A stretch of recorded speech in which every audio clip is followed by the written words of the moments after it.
ഇപ്പോഴാ ശ്വാസം നേരെ വീണത്. ആ നശിച്ച പെണ്ണ് കണ്ടായിരുന്നെങ്കിൽ ഇപ്പൊ ഇവിടെ ഭൂകമ്പം ഉണ്ടായേനെ. എന്റെ മാജിക് ബോക്സായി നീ ഒരു junior മാനേജറാക്ക.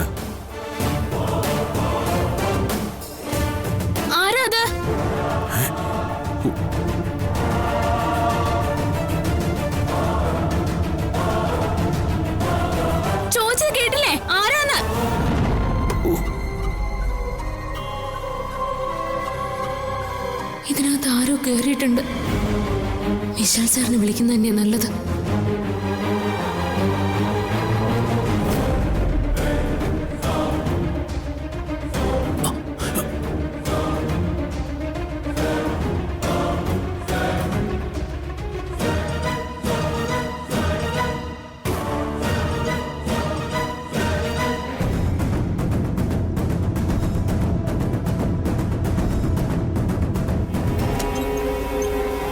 Vishal sir,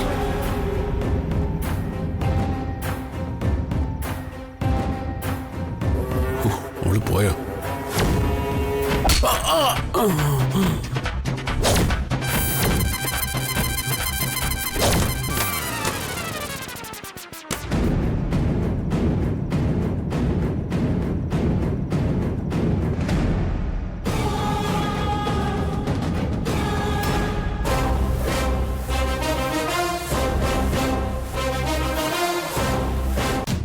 Vishal sir എവിടെ പോയി?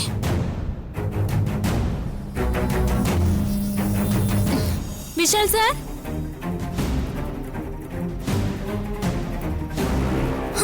Vishal sir, sir, Vishal sir എന്താ ഇവിടെ വന്ന് നിൽക്കുന്നേ? ഓ, ഇവിടെയുള്ള ജനറേറ്ററും വർക്ക് ചെയ്യുന്നില്ല, ഇൻവെർട്ടറും വർക്ക് ചെയ്യുന്നില്ല. കഴിഞ്ഞ ദിവസം ആരെയോ വിളിച്ച് നന്നാക്കിയതാ. ഇന്നതേ വീണ്ടും ഡെഡായി. സാർ, ഈ വീട്ടിനകത്ത് ആരോ കയറിയിട്ടുണ്ട്. ഞാൻ കണ്ടതാ. ഏയ്, ഈ വീട്ടിനകത്ത് കയറാനേ ഒരു കള്ളനും ധൈര്യപ്പെടില്ല. ഇതേ ഗായത്രി വില്ല. അല്ല, കയറി. ഞാൻ കണ്ടു മനസ്സിലായപ്പോ മുറിയുടെ വാതിൽ തുറന്ന് പുറത്തേക്ക് ഓടിപ്പോയി. അത് ശരി, ആള് പുറത്തേക്ക് പോയി. ഇനിയിപ്പോ എന്നോട് പറഞ്ഞിട്ട് എന്താ കാര്യം? അവനെ വന്ന വഴിയെ പോയിട്ടുണ്ടാവും. ഇനിയിപ്പോ എന്ത് ചെയ്യും? ഇനിയിപ്പോ ഒരു വഴിയേ ഉള്ളൂ. നമുക്ക് കറണ്ട് വരുന്നവരെ ഇങ്ങനെ കണ്ണിൽ കണ്ണിൽ നോക്കി നിൽക്കാം. അങ്ങനെ നിന്നാ നേരം വെളുത്താലും കറണ്ട് വരില്ല. വരരുത്. നമുക്ക് പുലരും വരെ ഇങ്ങനെ നിൽക്കാം. സാറിനെ മുഴുവട്ട. ഈ വട്ടിന് ഒരു പ്രത്യേക സുഖം.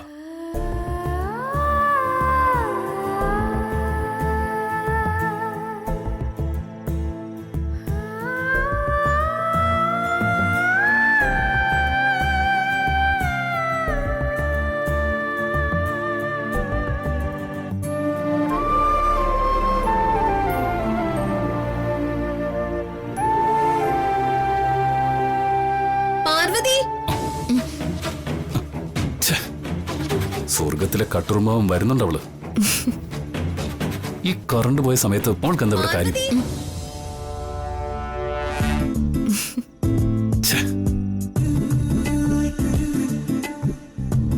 പാർവതി,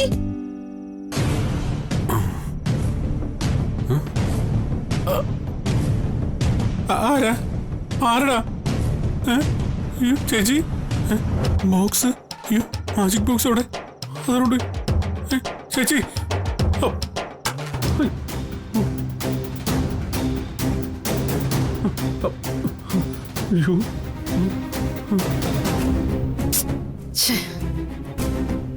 ഇവനെന്താ വൈകുന്നേ?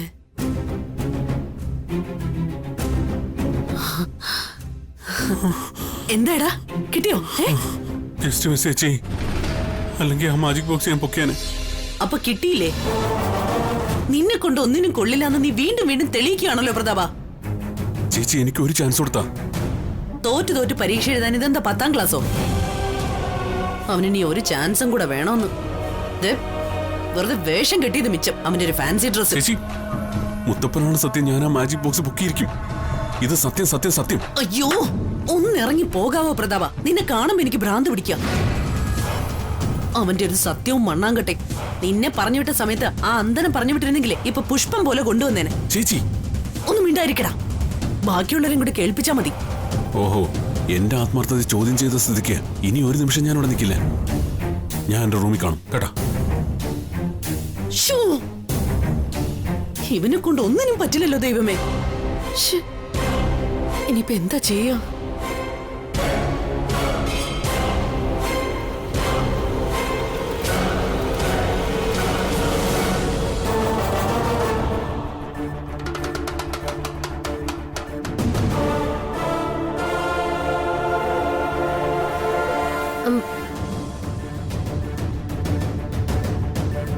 നീ കള്ളനെ കണ്ടു എന്ന് പറയുന്നത് സത്യമാണോ? അയ്യോ സത്യം ഗാർഗി. ഒരു കറുത്ത രൂപം. ദേ ഈ സ്കൂട്ടർ ഓടിക്കുന്നവരൊക്കെ തലയിൽ വെക്കുന്ന ഒരു തൊപ്പിയില്ലേ, അതും വെച്ചിട്ടുണ്ടായിരുന്നു. തൊപ്പിയോ? ആ, ഇരുമ്പിന്റെ തൊപ്പിയില്ലേ.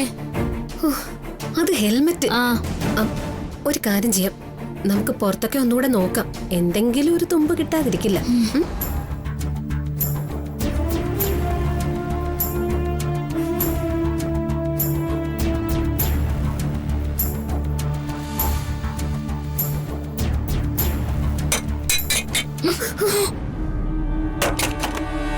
ശരിയാ നീ പറഞ്ഞത്. ആള് പുറത്തു പോയിട്ട് വീണ്ടും അകത്തേക്ക് കേറിയിട്ടുണ്ട്. അയ്യോ ഞാനിപ്പോ വരാവേ. അയ്യോ ഗാർഗി. ഇത് എന്റെ മുറിയിൽ സൂക്ഷിക്കുന്നത് ബുദ്ധിയല്ല. പ്രതാപനത് കണ്ടെത്തിയ സ്ഥിതിക്ക് ഇത് വിശാലിനെ ഏൽപ്പിക്കാം. അയ്യോ വെട്ടുകത്തിയോ? ഇരിക്കട്ടെ ഇവിടെ. നീ വാ.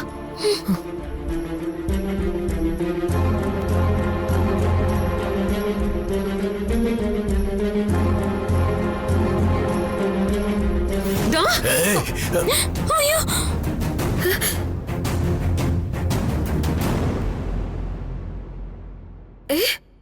നിങ്ങളോ? മുത്തശ്ശ, നിങ്ങൾ എന്താ ഈ രാത്രിയിൽ ഇവിടെ? മുത്തശ്ശൻ എന്തിനാ ഇവിടെ നിൽക്കുന്നേ? ഇനിയും ഉറങ്ങിയില്ലേ? അല്ല, ഇതാര് പാർവതി മോളോ? കൂടെ ആരാ? ഗാർഗിയാണോ? ദേ, ഞാൻ നിങ്ങളോട് ചോദിച്ചത് കേട്ടില്ലേ? നിങ്ങൾക്ക് എന്താ ചെവിയും കേട്ടൂടെ? നിങ്ങൾ എന്താ ഈ കറണ്ട് പോയ നേരത്തെ ഇവിടെ എങ്ങനെ നിൽക്കുന്നേ? വേഗം പറഞ്ഞോ, അല്ലെങ്കിൽ ഞാനിപ്പോ എല്ലാരെയും വിളിച്ചു കൂട്ടും. കറണ്ട് വന്നില്ല ഇതുവരെ. എനിക്കത് അറിയില്ലായിരുന്നു.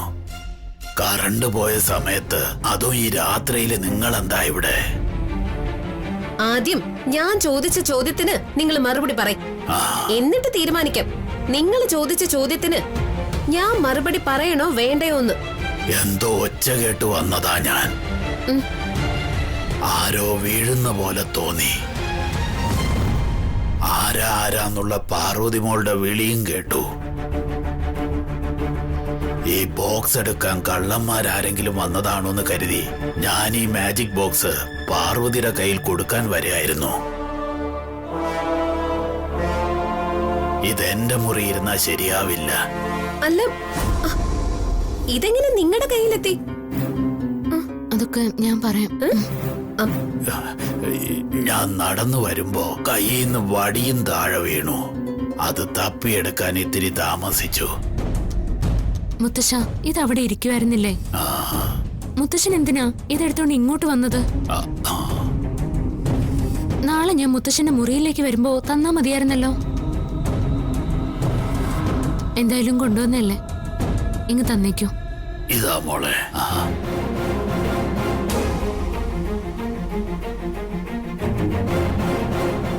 അല്ല, ഒന്ന് തന്നെ. ഞാൻ ഈ വെട്ടുകത്തി കൊണ്ട് വെട്ടാൻ വന്നപ്പോ തടയാൻ വന്നത് എന്തിനാ? തടയാൻ വന്നതല്ല. ഏടാന്നുള്ള വിളി കേട്ടപ്പോ ആരോ മുന്നിൽ വന്നെന്ന് തോന്നി.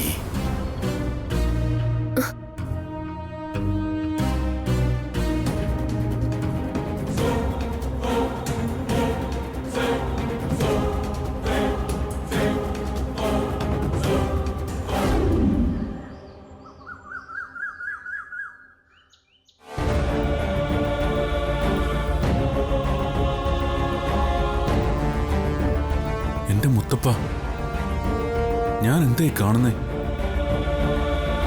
ചേച്ചി ഗായത്രിയുടെ ഫോട്ടോ നോക്കി പ്രാർത്ഥിക്കുന്നു. ഗായത്രി ചേച്ചി, ചേച്ചി ഉള്ളപ്പോ ഈ വീട് എങ്ങനെയിരുന്നു? ഈ കുടുംബം എങ്ങനെയിരുന്നു? ചേച്ചി ഇല്ലാതായപ്പോഴാ അതിന്റെ വാല്യൂ എനിക്ക് മനസ്സിലായത്. ഈ വീട്ടിൽ എന്താ ഒരു കുറവ്? എല്ലാം ഉണ്ട്. പക്ഷേ സന്തോഷവും സമാധാനവും ഇല്ലേ ചേച്ചി? ഈ ചേച്ചി എന്തൊക്കെ പൊട്ടത്തരങ്ങളാ രാവിലെ വെച്ച് കീച്ചുന്നേ. സന്തോഷം സമാധാനം ഇല്ല പോലും. ചേച്ചി തന്നെ ഇത് പറയണം. ഗായത്രി ചേച്ചി, ചേച്ചി എനിക്ക് ദാനം തന്നതാ ഈ വീടും ഈ സ്വത്തും ഒക്കെ. പക്ഷേ ചേച്ചിക്കത് അനുഭവിക്കാൻ യോഗമില്ലാതായിപ്പോയി. വിശാലിനെ വളർത്താൻ എന്നെ ഏൽപ്പിച്ചിട്ട് ചേച്ചി പോയി. അവനെ ഒരു അമ്മയുടെ സ്ഥാനത്ത് നിന്ന് വളർത്തിയതും വലുതാക്കിയതും എല്ലാം ഞാനാണ്. ചേച്ചിയുടെ ആഗ്രഹം പോലെ ഞാൻ അവനെ വളർത്തി.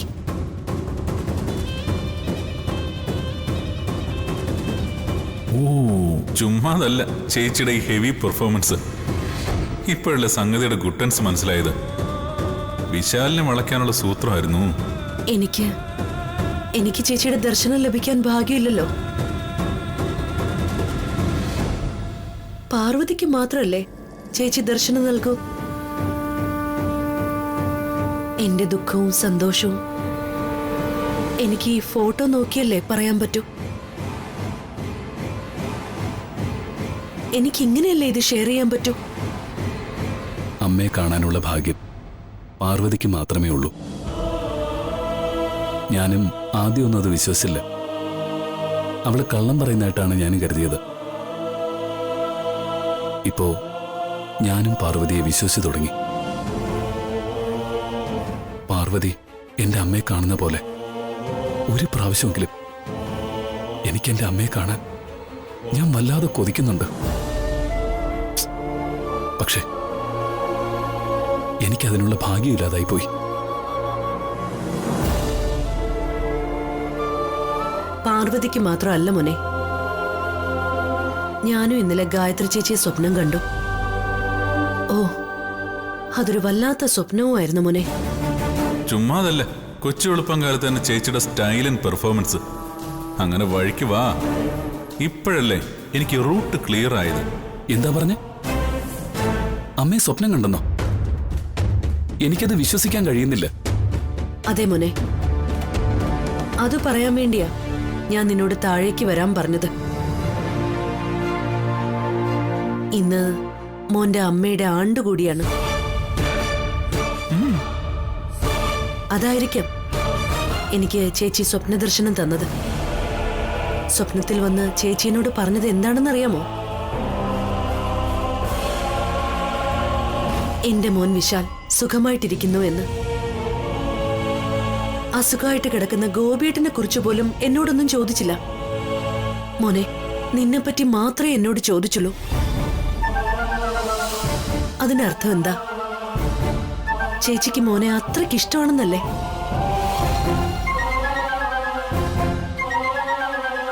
എനിക്ക് എന്റെ അമ്മയെ സ്വപ്നത്തിൽ പോലും കാണാൻ കഴിയുന്നില്ലല്ലോ.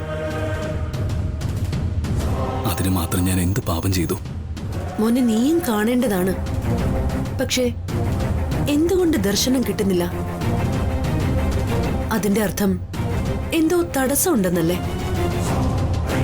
ആ തടസ്സം എന്തായാലും അത് മാറ്റാൻ ഒരു വഴിയുണ്ട് മോനെ. എന്ത് വഴി? എന്റെ അമ്മയെ കാണാൻ എന്ത് വഴിയാണുള്ളത്? മോനെ, പാർവതി വിചാരിച്ചാൽ എന്ത് തടസ്സവും മാറ്റാം. വിശാലിന് അമ്മയെ ഉടൻ തന്നെ കാണാം. അവൾക്കതിനുള്ള കഴിവുണ്ട് മോനെ. അത് നിനക്കറിയില്ലേ? പാർവതിക്ക് അതിനുള്ള ശക്തിയുണ്ടോ? കഴിഞ്ഞ തവണ അമ്മയെ പൂജ ചെയ്ത് കൊണ്ടുവരാൻ നോക്കി. പക്ഷേ കണ്ണാടി ഉടഞ്ഞ് അത് നടക്കാതെ പോയി. പാർവതിക്ക് അത് സാധ്യമാവുമെന്ന് എനിക്ക് തോന്നുന്നില്ല. അവൾക്കത് സാധ്യമാകും. പക്ഷേ നീ പാർവതിയോട് നേരിട്ടത് ആവശ്യപ്പെടണം. അന്നേരം അവൾ അത് സാധിച്ചു തരും. അവളുടെ ശക്തിയില് എനിക്ക് വിശ്വാസമുണ്ട്. നീ അവളോടൊന്ന് ആവശ്യപ്പെട്ട് നോക്ക് വിശാൽ. അപ്പൊ കാണാം എന്താ സംഭവിക്കുന്നെന്ന്. ആണ്ടുപൂജ നടക്കുമ്പോ ഗായത്രി ചേച്ചിയുടെ പ്രസൻസ് ഉണ്ടെങ്കിൽ അത് ആ ആത്മാവിന്റെ മോക്ഷത്തിന് കാരണമാവും മോനെ. ഞാൻ എൻ്റെ അമ്മയെ എങ്ങനെയെങ്കിലും കാണാൻ മോഹിച്ചിരിക്കുക. ഞാൻ പാർവതിയോട് തീർച്ചയായും ആവശ്യപ്പെടും അമ്മേ. എനിക്ക് എൻ്റെ അമ്മയെ കാണണം.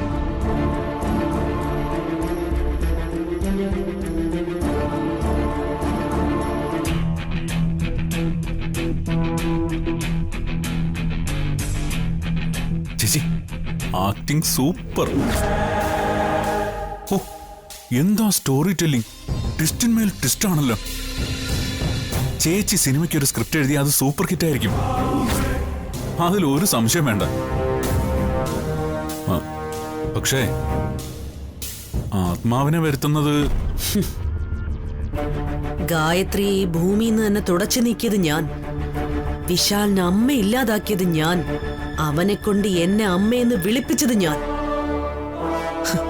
ആ അമ്മയുടെ ആത്മാവിനെ കാണാനുള്ള ഐഡിയ പറഞ്ഞു കൊടുക്കുന്നതും ഈ ഞാൻ. ആ ആത്മാവിനെ ഇല്ലാതാക്കേണ്ടത് അത്യാവശ്യ കാര്യമാണ്. സമ്മതിച്ചു ചേച്ചി, സമ്മതിച്ചു.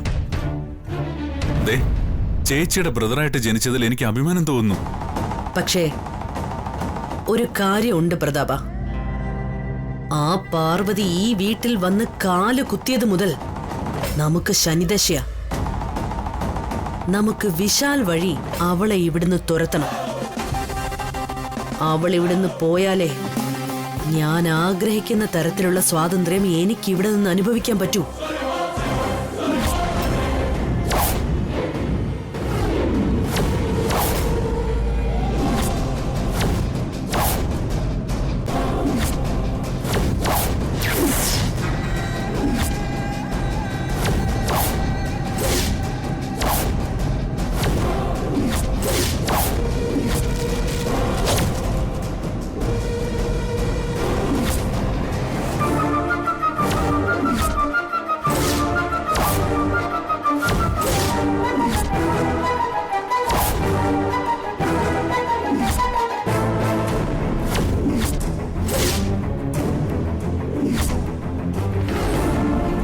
പാർവതിയുടെ ദിവ്യദൃഷ്ടിയിൽ കണ്ടതെല്ലാം സത്യം തന്നെയാണെങ്കിൽ അതിനു പിന്നിൽ ഗായത്രിയുടെ ആത്മാവ് തന്നെയായിരിക്കാം. അതുകൊണ്ടാ വിശാല് വഴി ഇങ്ങനെ ഒരു നാടകം കളിക്കാൻ ഞാൻ തീരുമാനിച്ചത്. പാർവതിയെ കൊണ്ട് ഗായത്രി ദേവിയുടെ ആത്മാവിനെ വിളിച്ചു വരുത്തണം. ചേച്ചി അവിടെയാണ് എനിക്ക് വിയോജിപ്പുള്ളത്. ഗായത്രി യഥാർത്ഥത്തിൽ പ്രത്യക്ഷപ്പെട്ടാൽ നമ്മൾ ചെയ്തു കൂട്ടിയതൊക്കെ വിളിച്ചു പറയില്ലേ? നമ്മൾ കുടുങ്ങില്ലേ? ദേ ഇതൊരുമാതിരി വല്ലാത്ത ഐഡിയ ആയിപ്പോയി ചേച്ചി. എടാ നീ പേടിക്കാതെ പ്രതാപ. ഗായത്രിയുടെ ആത്മാവ് വന്നാൽ അതിന്റെ കാര്യത്തിനൊരു തീരുമാനമാവും. ആത്മാനന്ദ സ്വാമികളെ ഞാൻ ആണ്ടുപൂജയ്ക്ക് വേണ്ടി ക്ഷണിച്ചിട്ടുണ്ട്. അദ്ദേഹം അവളുടെ ആത്മാവിനെ ബന്ധിച്ചുകൊള്ളും.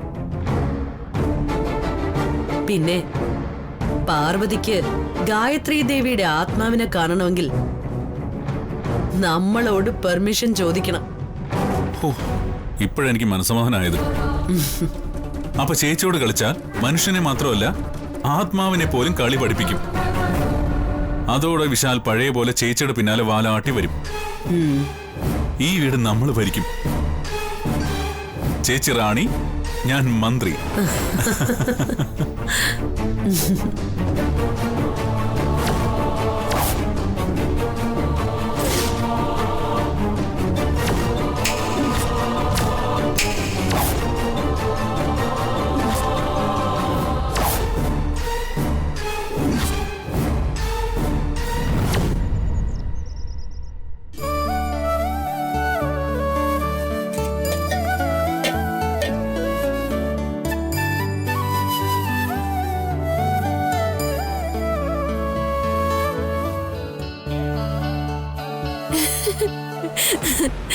അയ്യോ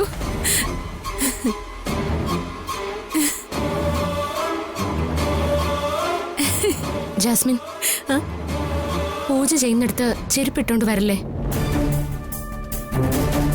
ദൈവകോപം കിട്ടും. അയ്യോ.